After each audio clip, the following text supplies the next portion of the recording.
Huwebes, ilang bahagi ng bansa ang isinailalim sa General Flood Advisory o babala sa posibleng pagbaha.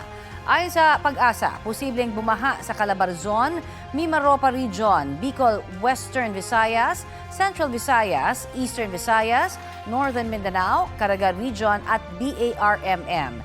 Dahil po yan sa inaasahang pag-ulan sa mga nasabing lugar na dulot ng shear line, amihan o kaya'y easterlies. Base naman sa rainfall forecast ng Metro Weather, uulanin sa mga susunod na oras ang ilang panig ng Southern Luzon, Visayas at Mindanao. Posible ang heavy to intense rains na maaaring magdulot ng baha o landslide. Mababa naman ang tsansa ng ulan sa Metro Manila. Naitala sa Baguio City ang 14.6 degrees Celsius na minimum temperature habang 24.2 degrees Celsius dito sa Quezon City.